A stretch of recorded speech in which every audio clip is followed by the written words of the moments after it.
सजना बरसे है क्यों अखियां, सजना बरसे है क्यों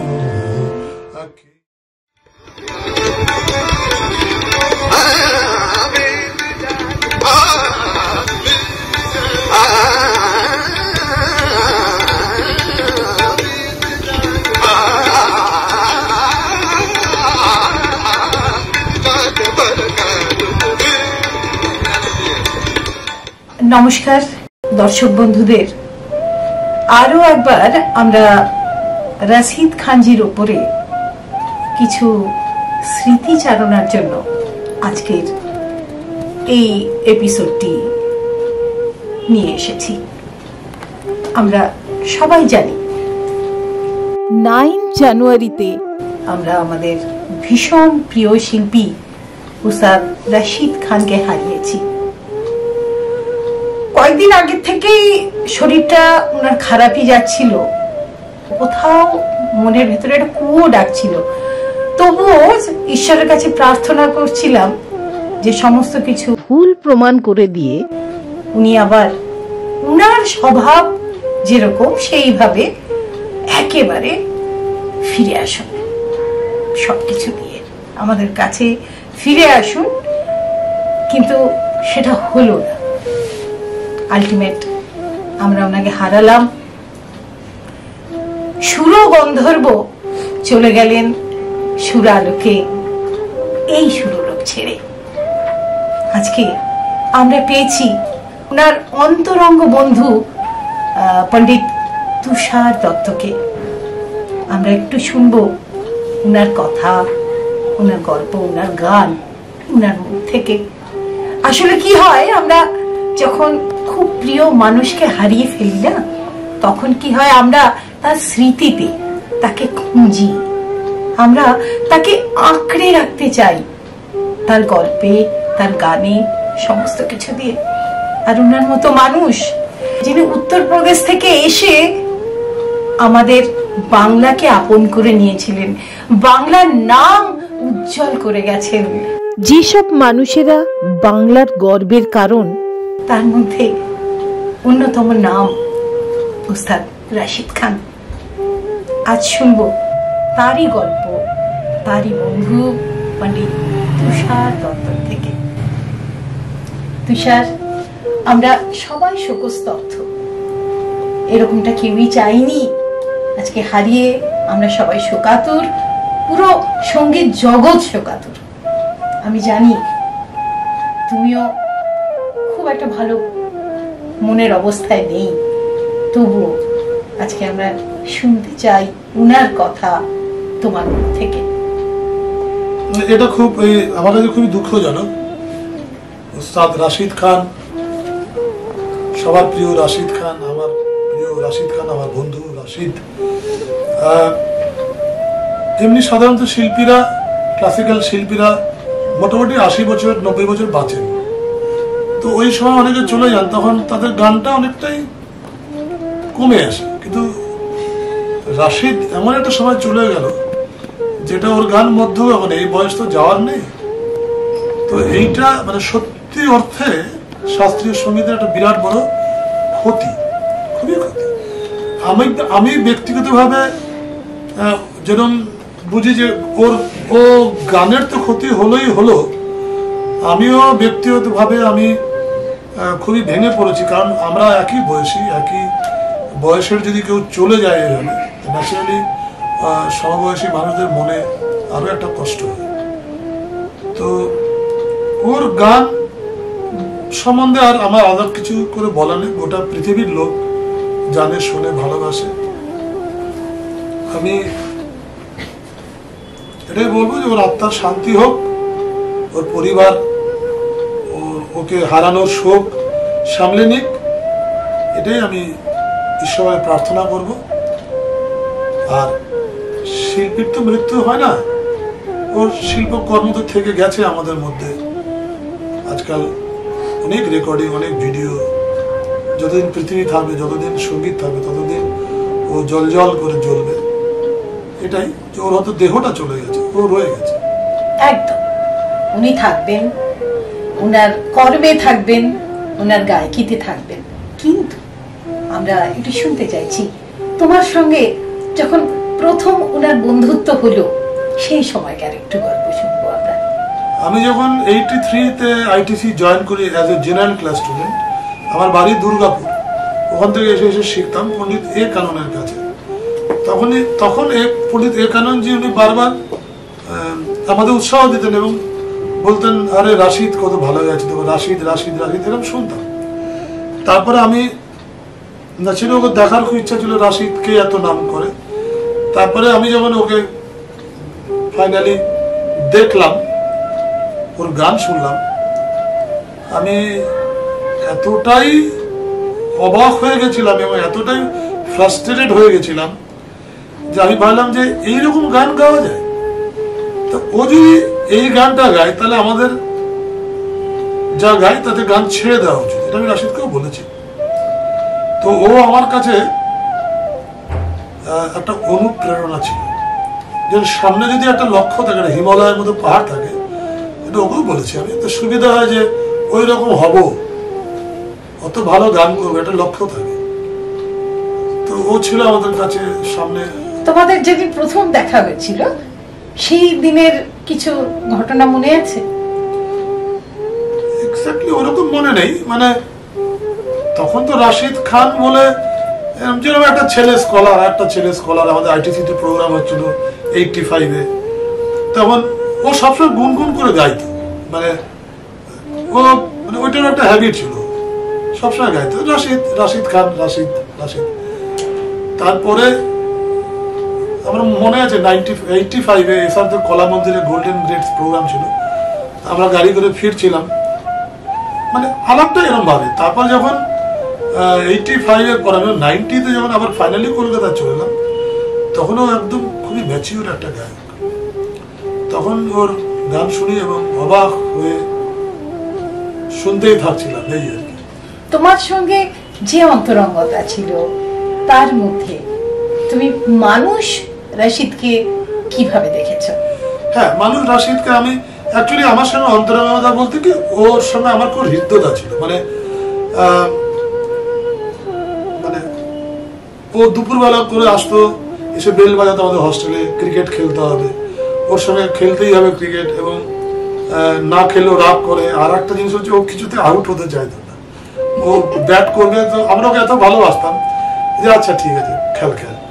আর তোমরা ফিল্ডিং করতে, ও ব্যাট করবে। হ্যাঁ, মানে আমরা ওকে এতই ভালোবাসতাম, আউট হতো কিন্তু তারপরে আমরা একসঙ্গে প্রচুর রেয়াজ করেছি, আমেরিকাতে আমরা একসঙ্গে ছিলাম, একই ঘরে ছিলাম। তার পরবর্তীকালে আমরা ওর বাড়িতে আমি প্রায় যেতাম, ও যখন চলে যায় সাথে থেকে প্রায় বাড়িতে যেতাম, গিয়ে আমরা একসঙ্গে রাগ নিয়ে আলোচনা করতাম, খেতাম, ও খাইয়েই ছাড়তো, খেয়ে দিয়ে তারপর বাড়ি চলে আসতাম। তো মানুষ রাশিদ খুবই একটা সাদা সিধে সরল ছিল, একটা কথা বললে বুঝতে পারবে যে রাশিদ খানের মতো একটা মানুষ, একটা গাইয়ে যার গান সারা পৃথিবীতে এরকম ছেয়ে আছে, সে বলছে যে জানিস তো আমার গানটা না খুব কাঁচা লাগে শুনতে আমার কাছে। বলিস কি যে এত মানুষ তোর গানে মুখ ধরতে কাঁচা বলছে, সত্যি বলছি কাঁচা লাগে। মানে একটা মানুষ কতটা সরল হলে বা সত্য হলে তবে এই কথাগুলো বলতে পারে।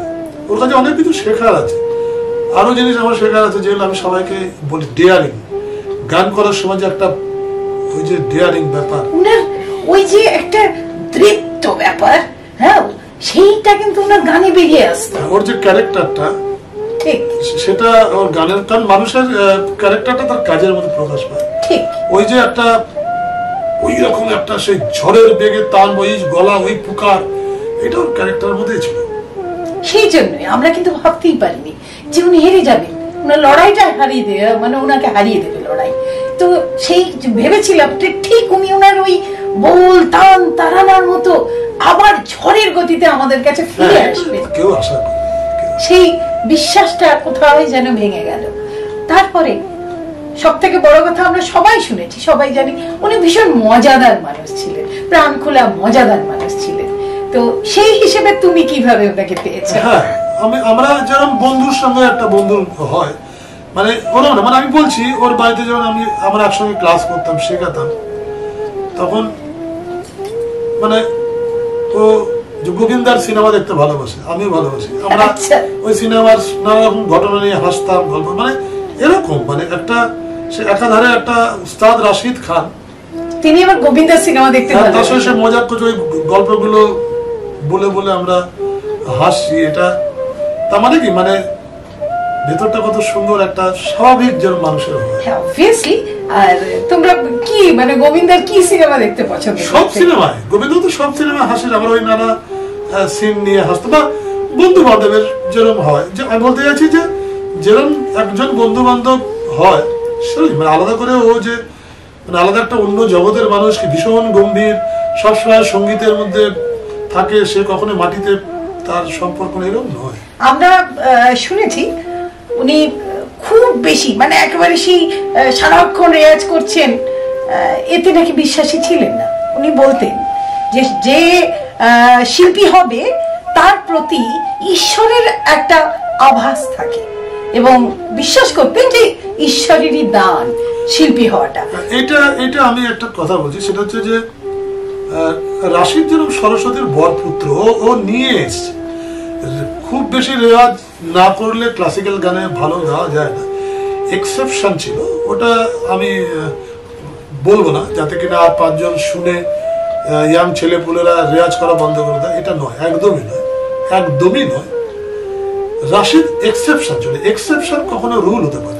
এক্স্যাক্টলি, এই জন্যই আমাদের ঋতুপর্ণ ঘোষ উনাকে বলেছিলেন ভূমণ্ডলের দিব্যতম সুরগন্ধর্ব। হ্যাঁ, যারা হয় আর কি স্বর্গের থেকে সাপগ্রস্ত হয়ে আমাদের মর্তে আসেন কিছুদিনের জন্য, আমাদেরকে গান বাজনা শোনান, এবং খুব অল্প সময়ের মধ্যেই তারা আবার ফিরে চলে যান। ঠিক, একদমই ঠিক, হয়তো তাই সেই জন্য পৃথিবীর জিনিয়াস মানুষগুলো খুব অল্প আয়ুর, প্রায় সবাই। সত্যি, মানে এটা আমাদের দুর্ভাগ্য যে আমরা পেলাম না ওনাকে। যখন আমরা সেই ফিউশন গুলো পেতে শুরু করেছিলাম, আসলে একজন ক্লাসিক্যাল শাস্ত্রীয় সঙ্গীতের শিল্পীর যখন 50-এর পর থেকে তার ম্যাচিউরিটি আসে, মানে ওই ভয়েসের ম্যাচিওর যে ব্যাপারটা, সেটা আমরা পেতে শুরু করি, ঠিক ওই সময়ই আমরা হারালাম ওনাকে। আর আমরা সবাই শুনেছি উনি দারুণ বিরিয়ানি রাঁধতেন। হ্যাঁ, অনেকবার খেয়েছি, ওর রান্না করা বিরিয়ানি খেয়েছি, অনেকবার খেয়েছি। কি স্পেশালিটি ছিল এই বিরিয়ানি? খুব সুন্দর স্বাদ, মানে আমি যেরকম নিজে রান্না পারি না, কোনো ইন্টারেস্ট নেই, ও খুব ভালো রান্না করতো।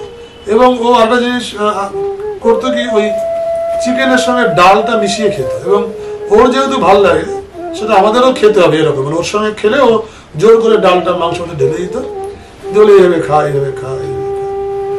ওকে পার্সোনালি আমি বলছি, আমি খুবই ভালোবাসি, খুবই ভালোবাসতাম। মাঝে একটু ঝগড়াও হয়েছিল, আমিও খোঁজ নিতাম, ও খোঁজ নিত। তবে আগের বছর ঝগড়া মিটে গেল, জড়িয়ে ধরে বললাম ইয়ার তুই মিস করছিস। ঝগড়া হয়েছিল সেটা থাক, সেটা বন্ধুত্ব যেরকম ঝগড়া হয়, এমনি ওরকম কিছু না, হ্যাঁ। ওকে আমি খুবই ভালোবাসি, মানে আমি ওকে এরকম বলেছিলাম যে ইয়ার তোর জন্য আমার হাত, আমি মনে করি আমার হাতটাও কেটে দিতে, আমি তাও দিতে পারি, কারণ ও একটা সত্যি জিনিয়াস। ওর মতো শিল্পী খুব কম জন্মায়। তোমাদের বন্ধুদের মানে রাশিদ খান সহ বন্ধুদের মধ্যে এমন কোন ঘটনা যেগুলো এখনো মনে করলে আনন্দ পাও আর কি? বলা যাবে যে আমরা হয়তো কারো গানের অঙ্গভঙ্গি নিয়ে হাসির মতো হলে সেগুলো বলতাম, কিন্তু দুটো বন্ধুর তো অনেক রকমের গল্প হয়, এইগুলো আমরা হাসতাম, বলতাম। বা কোনো একটা আমাদের সঙ্গীত রিসার্চ একাডেমিতে যারা বয়স্ক ছিলেন তাদের যে কোনো কিছু একটা, তোমরা মিমিক্রি করতে? হ্যাঁ, আমরা মিমিক্রি করি। রাশিদ যেরকম খুব অনেকেরই মিমিক্রি করতো। আমাদের একটা অনুষ্ঠান হতো ঝালাপালা বলে এসআরএতে, তাদের যে যা করে সে সেটা করবে না। রাশিদ যেরকম অনেক সময় ওড়িশি নাচ নাচতো, হ্যাঁ, মানে এইগুলো আমাদের একদম ব্যক্তিগত মানে সবার, মানে বড়রাও থাকতো সেখানে। আর ওকে তো সবাই ভালোবাসতো ন্যাচারালি। না ওডিসি নাচতে কি সত্যি পারতো? না না, সেরকম ব্যঙ্গ করে নাচতো, মজা করে নাচতো। এরপর তোমরা দুজনে তো গানও কিছু গেয়েছো একসঙ্গে, একটা দুটো ভিডিওতে আছে, গান করেছে একসঙ্গে। একসঙ্গে সেইভাবে ওর সুরে আমি গেয়েছি গান। ও প্রথম বাংলা গানের সুর করেছিল, দুটো গান আমাদের সুর করেছিল, প্রথম করেছিল। আচ্ছা, তো ওর নাগাল পাওয়া তো মুশকিল, ওকে ধরে দে একটু করে দে, আচ্ছা আয় আয়টা করে দে, এরকম করে 2-4 মিনিটের মধ্যে সুর করে দিয়েছে। আচ্ছা। তো এইটুকু ওর মানে আমার সঙ্গীত জীবনের সঙ্গে যদি জড়িয়ে থাকা বলে তো এটাই আছে, যে ওর সুরে আমি গিয়েছি। নরেশ পাটঘরার লেখা বিরোহিনী চাঁদ বলে একটা অ্যালবাম বেরিয়েছিল। আচ্ছা, ওটা আমরা একটু শুনবো। ও যে রাগগুলো গাইতো সেই রাগগুলো আমি একটুখানি শোনা, একটু একটা বন্দি, সেটা ওর জন্য শ্রদ্ধা হবে।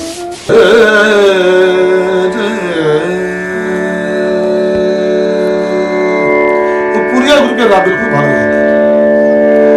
পায়েলিয়া জনকার মোরি, পায়েলিয়া জনকার মোরি, जनन जनन बाजे जनकारी, पायलिया जनकार मोरे, या समझाओ समझत नाई, या समझाओ समझत नाई, सास ननद मोरी देगी कारी, पायलिया जनकार मोरी, पायलिया जनकार।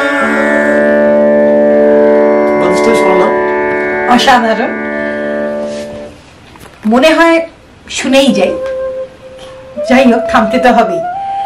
আচ্ছা, আমরা প্রসঙ্গত একটু বলে রাখি যে উনি এই যে শিল্পী হওয়ার জন্য ওনারা ছোট একটা গল্প আমরা শুনেছি, যেটা হলো ডোভারল্যান্ড কনফারেন্সে ভীমসেন যোশীজি গান গাইবেন, তো মঞ্চের একটা কোনায় উনি বসেছেন যে আরো ভালো করে, তখন উনি রাশিদ খান হননি ওই হিসেবে, তো কোনায় বসে আছেন যে আমি গানটা আরো ভালো করে কি করে শুনতে পাই।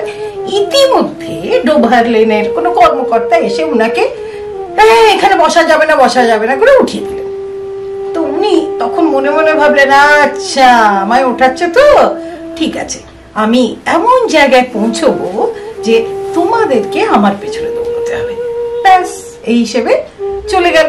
যেমন ভাবা তেমন কাজ। কয়েক বছর বাদে উনি একেবারে সেই হিসেবে রাশিদ খান হয়ে উঠেছেন, আর উনার বাড়িতে ডোভারল্যান্ডের কর্মকর্তারা যথারীতি গিয়ে যে রাশিদ খানকে চাই, এবং ওই সময় উনার প্যারিসে একটা প্রোগ্রাম, তো উনার তো সমস্ত ঠিকঠাক হয়ে গেছে। এইবার উনাকে যখন বলল, উনি হাসতে হাসতে, হ্যাঁ আমি আসতেই পারি, কোনো ব্যাপার না, আপনারা যদি আমাকে প্যারিস থেকে উড়িয়ে নিয়ে আসতে পারেন। যাই হোক, সেটা পসিবল হলো না। পরে আমরা উনার গান শুনেছি, কিন্তু ওই যে জেদ যে আমি সেই লেভেলে গাইবো, তবে আমাকে তার কর্মকর্তারা আমার পেছনে ছুটবেন, এটাই বোধহয় রাশিদ খান।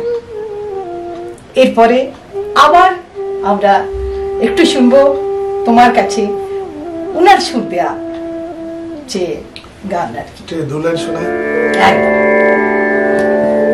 রিম ঝিম বর্ষাতে কেন এলে না, রিম ঝিম বর্ষাতে কেন এলে না, তুমি ছাড়া কিছু ভালো লাগে না, তুমি ছাড়া কিছু ভালো লাগে না, ঝিম ঝিম বর্ষাতে কেন এলে না, বর্ষাতে কেন এলে না, কেন এলে না, তুমি ছাড়া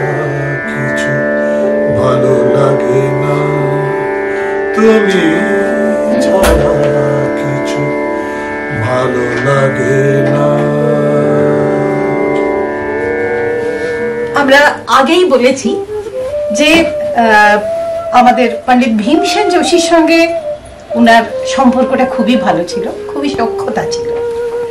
সেইখানে ভীমসেন যোশী পুনেতে থাকতেন, আর উনি যখন পুনেতে যেতেন কোনো প্রোগ্রাম করতে বা কিছু করতে, তখন ভীমসেন যোশীর বাড়িতে উনি যেতেন। তো একবার কি হলো, উনি গেছেন এবং সন্ধ্যাবেলা ভীমসেন যোশীর বাড়িতে উপস্থিত অনেক শ্রোতা উপস্থিত ছিলেন। তো ভীমসেনজি বললেন চলো আমরা একটু গান বাজনা করি। তো কি হলো, উনি গান টান গাইলেন। গান গাওয়ার পর কি হলো, ভীমসেন যোশী উনাকে 10,000 টাকা নজরানা দিলেন। উনি তো কিছুতেই নেবেন না, কিন্তু উনি ভীমসেন যোশী জোর জার করে দিলেন এবং দিয়ে উনাকে বললেন যে কোনো দিন নজরানা ছাড়া গান গাইবে না। এটাও একটা শিক্ষা। এই হলো আমাদের রসিদজির সঙ্গে ভীমসেন যোশীর সম্পর্ক। এবার আমরা আরেকটা গান শুনি। ভীমসেনজি বলতেন রাশিদকে, রাশিদের মুখ থেকে আমি শুনেছি, বলছে আমার ছেলে তো তোর মতো হওয়া উচিত ছিল। এবং রাশিদ পরবর্তীকালেও ভীমসেনজির জন্মদিনে গিয়ে এসছে, উনি ওনাকে বলেছেন 50,000 টাকা আমি দেবো। রাশিদ বলছে আপনার বাড়িতে আমি গাইবো, এটাই আমার অনেক, নেয়নি টাকা। আমি একটা গাই ইয়াদ পিয়া কি আয়, একদম ওটা ওর খুব প্রিয় ছিল, গাইতো মাঝে মাঝে।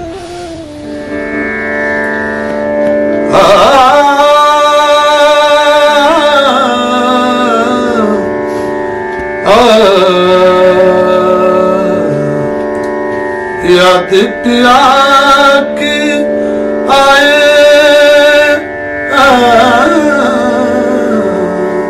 याद पिया की आए,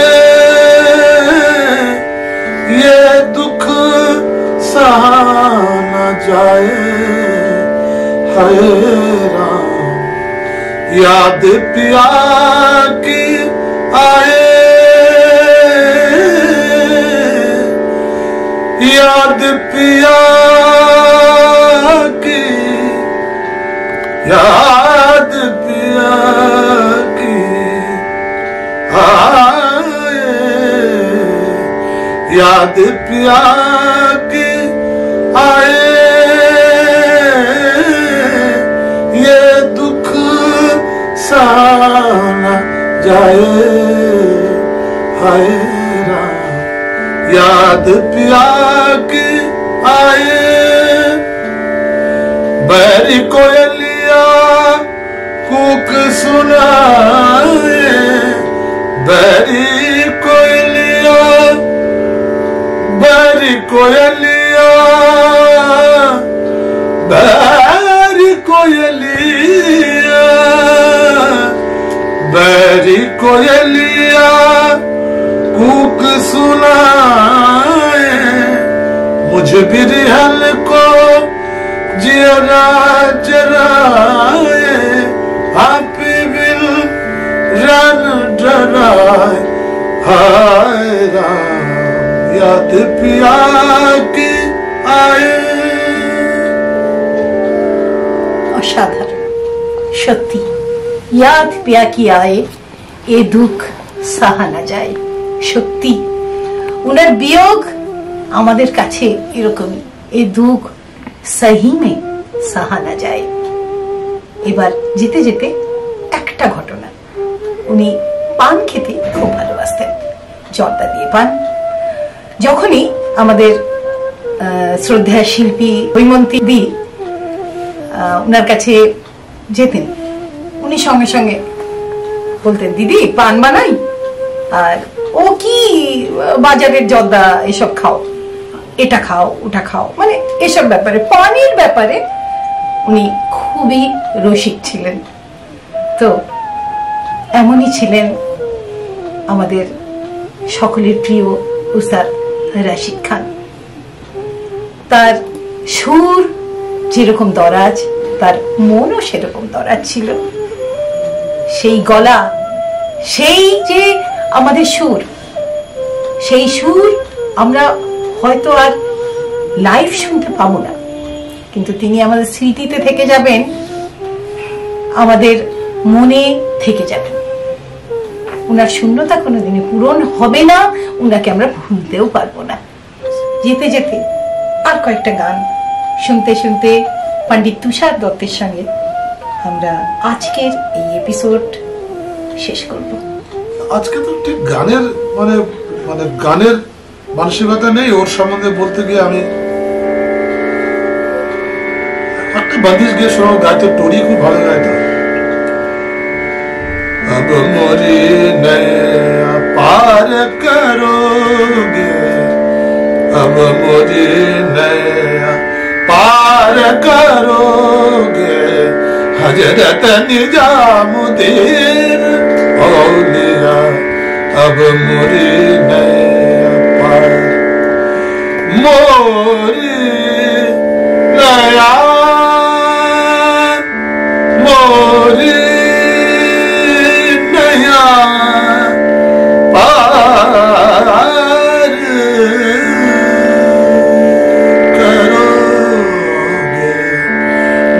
दरिद्र सब दूर कारण हार, दुख दरिद्र सब दूर कारण हार, तन रस खान की जो खबरिया, गौज शकर के लाड लाडिया, अब मोरी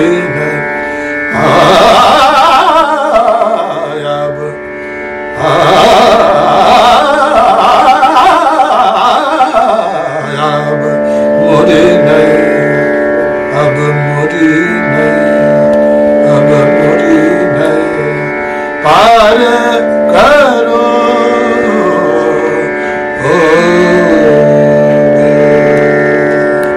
এবার বলিউড ইন্ডাস্ট্রি ওনাকে যে গানটার জন্য এত চিনেছেন সেই গানটা একটু কয়েকটা গান। এটা আমি যদিও রাশিদ আমাকে এটা শিখিয়েছিল একবার, এই জন্যই শুনতে চাইছি। আমরা জানি দু লাইন মনে ছিল যায় না। आओगे जब तुम सजना, अंगना फूल खिले,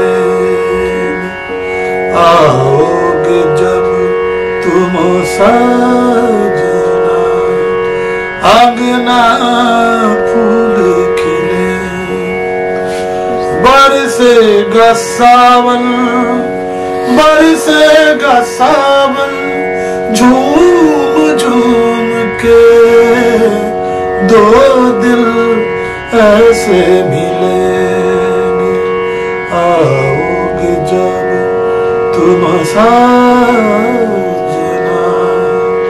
अंगना फूल खिले, अंगना अंगना फूल खिलेंगे, सजना बरसे है क्यों अखियां, सजना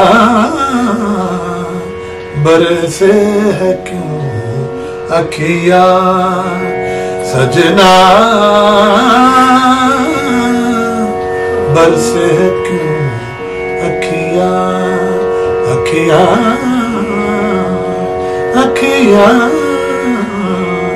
बरसे है क्यों अखियां। সুর গন্ধর্বকে হারিয়ে আজকে আমরা সত্যি রিক্ত, সত্যি শোক সন্তপ্ত সবাই। তিনি আমাদের ভিতরে এই গানগুলোর মধ্যেই বেঁচে থাকবেন। বারবার আমরা শুনবো, তাকে মনে করব এবং তার আমাদের মধ্যে থেকে যাওয়াটাই বড়। উনি চলে গেছেন এটা বড় কথা নয়, তিনি থাকবেন, তিনি আছেন, আর যেখানেই থাকুন ভীষণ ভালো থাকুন। উস্তাদ রশিদ খানকে ডি রেডিক্সের তরফ থেকে শ্রদ্ধাঞ্জলি এবং প্রণাম। आओगे जब तुम सजना, अंगना